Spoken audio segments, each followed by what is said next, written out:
Jake Brandon here with Coug Connect. We've got some special guests with us tonight. We have Jacob Conover and Ryan Hancock. We'll start with Jacob, right? Or we go age before beauty? I don't know. We'll start with Jacob. Jacob, why don't you tell us a little bit about yourself, what high school you played at, what position you played, just get to know you. Yeah, my name is Jacob Conover. I am from Chandler, Arizona. I played at Chandler High School, and I'm technically, with all the rules, I'm still a true freshman here at BYU. Love it. Love it. Ryan? Ryan Hancock, I played quite a while ago. My first year here was 1990, and was recruited for baseball and football. And grew up in the Bay Area, Cupertino, California. My dad played football here. I was always a Cougar from watching games in the Stake Center as a kid. Yeah.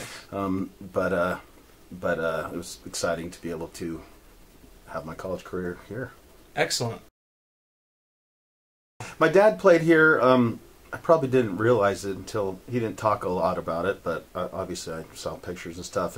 But he was a big fan, and I grew up with, Jim McMahon through Steve Young, and good era. And yeah, it was great. I actually went to some holiday bowls, some of the big time ones, and wasn't at the national championship one, but I did go to a lot of games. But also, like I said, I watched a lot of games at the Stake Center back in the day, because that's people don't know how great they have it now. But yeah, I was a BYU fan all along, and as soon as they told me I could play both sports, I was pretty sold. I actually got recruited pretty hard by a lot of other schools, but Utah in particular, and that was when Coach McBride was taking over the program, and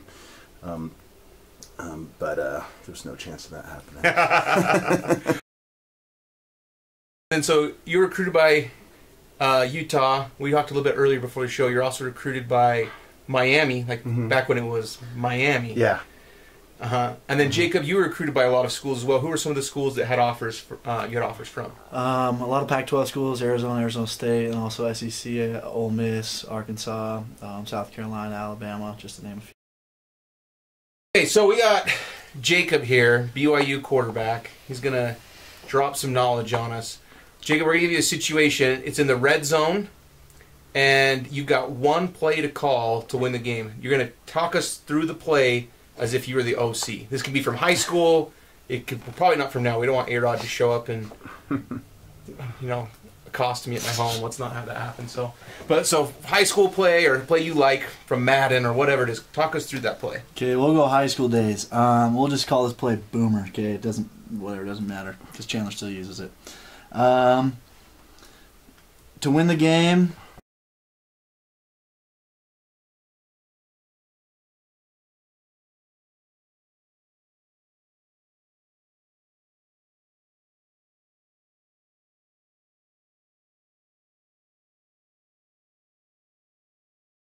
Okay, so BYU now. What's going on at BYU now, Jacob? Like, we've had some guys transfer in. I know we're hitting the weights hard. We're doing these things called prowlers. You want to just kind of update us on what's happened since the season ended to now? Well, it's a quick turnaround. I mean, we were playing around Christmas time, and here we are again, and we're about to put on pads and start practicing. But right now, this past time has been a time for new players to come in, players who sadly are leaving us. But this is where we bond as a team through prowlers on Fridays. Very well known around BYU. But right now we're hitting the weights, we're hitting film, we're practicing just as a team, just as a player on practices, and we're just getting ready for spring ball. Excellent. So just for the uninitiated, what is a prowler? Maybe you've seen the pictures on Twitter but don't know what it is. Explain what a prowler is. So basically, it's just a sled. It depends on what weight. Right now we have two 45-pound plates, and it's a distance of 60 yards, 5 back, 10 back, 15 back is one. And you do anywhere from 4 to 6. And now this upcoming week we're going to have 6 reps of just straight 60-yard pushes. Yeah. And so for anyone who thinks that's easy, put it on turf, rake the turf, do it 6 times, and tell me you can't walk afterwards. Oh, and that's where we are. Yeah, and so we were talking earlier, we had Christopher Brooks on here, and off camera he was telling me, dude, I've never worked this hard in my entire life. Has he kind of mentioned that to you as well? Yeah, both him, Houston, and Chris have told us that the strength of BYU and the things that we do are they haven't seen it before, and I think that's a huge advantage to what BYU fans and BYU players need to understand is when people come play BYU, it's not a big game it's a big game for both teams. Yeah, BYU is not an underdog. I don't think people need to realize that these opponents have a big game against BYU. Oh yeah, physical game too. Yeah. So Ryan, you played with some really great BYU teams. Mm-hmm. Tell us the story about how you became a starter, because once you kind of took over, you had a pretty good run. Yeah.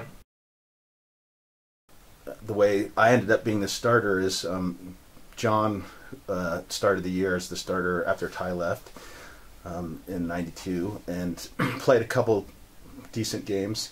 Had a shoulder injury against UCLA, I believe it was, at our place, and was unable to go. And at the time, we didn't know how serious it was.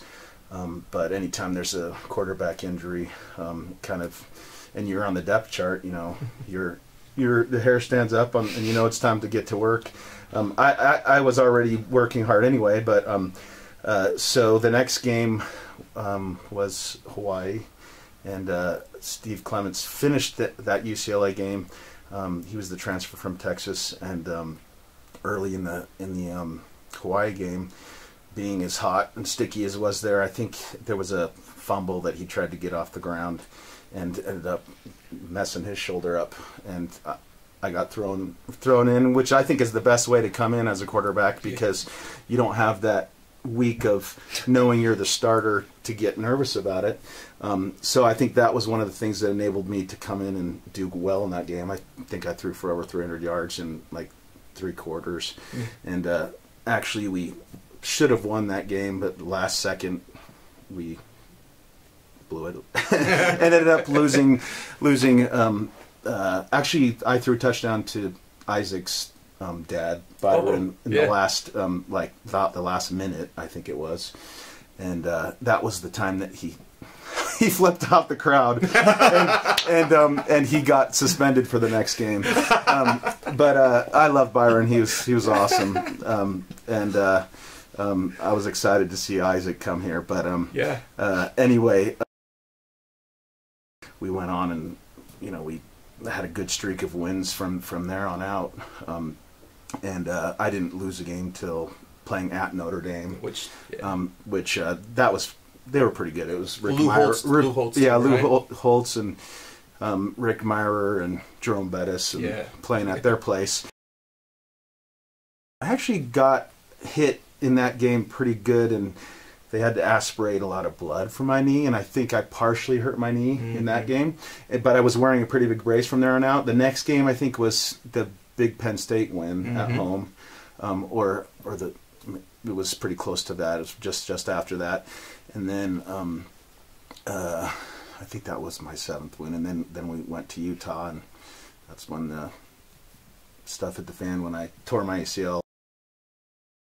And it looks like you could still go out there and sling it, Ryan. It looks like you're still ready to go and do it, man. Oh. Still ready to go throw it around. So I realized, wait, they're both number 17. They both had to back up these big highly recruited quarterbacks. We're both kind of in quarterback battles. I thought we for sure got to get these guys on together to kind of talk about that. You have any advice for Jacob as being a guy? And he had his chance. He had to go into Utah State cold. Sure. Without a week of it. I noticed A-Rod. I feel like he called a lot of the stuff that was either to the sideline or meshes that were going to develop to the sideline for you. He was very judicious in what he called for you. And you had Ty running over everybody, so there wasn't a need to let you sling it too much, right? But I thought you managed that incredibly well. Like, I texted you after the game, I was like, dude, I thought you managed that really, really well. Going in cold with the selective play calling, I thought you did a really good job. But yeah, Ryan, is there anything you tell him? See, Jacob, has BYU lived up to your expectation? What has happened that you didn't expect? What has happened? Being here at BYU, I've realized that I've needed to be here. I think that's something unique about BYU. There's a lot of good things about other schools and very flirtatious things that would draw someone else to go somewhere else. But once you're at BYU, you understand for yourself why you came to BYU. And I guess the biggest thing, in high school I faced quarterback battles, but in the end I think maybe I doubted myself, but I knew I was going to be the starter. Yeah. And coming here, I faced adversity to the point to where I learned to myself to, hey, sometimes you need to relax and not be so hard on yourself and realize that college football is either going to be very short or a long process. Yeah. And so just to be able to learn from Zach and then all of last year to where I didn't know if I was going to play, where we saw thrown into the fire against Utah State to where next week Jaron was back and starting. And so I think the biggest thing I've learned is that, one, adversity helps in so many ways and so many blessings, but then also it was a deep concept, but they can't stun off the edge, and I was able to get it to Gunner, but that was the first time I'd been hit in like 3.5 years, and I got rocked. And I was like, all right, this is great. We're back in the saddle. Let's do it.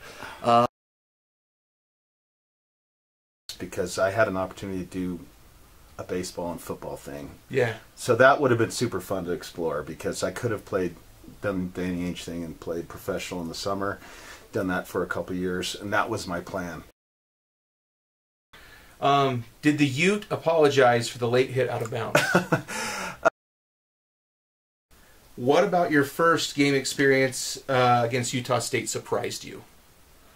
The fact that we've got a whole corral of quarterbacks. Like when Dart was thinking about coming here, I obviously knew he would look at the situation.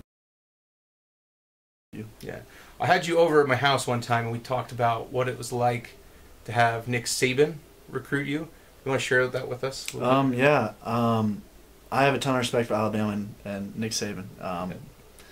Going through the recruiting process with them.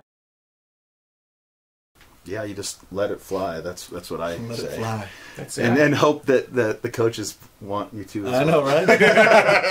Luckily, I just remember the Hawaii game when I got in. I just like, I'm throwing it deep, because it doesn't matter, and because we were already down by like 2 touchdowns. Yeah. So, it just worked out perfectly. Playing with house money at that point, right? Yeah, definitely. But Jacob, how did you get to BYU? You grew up a BYU fan?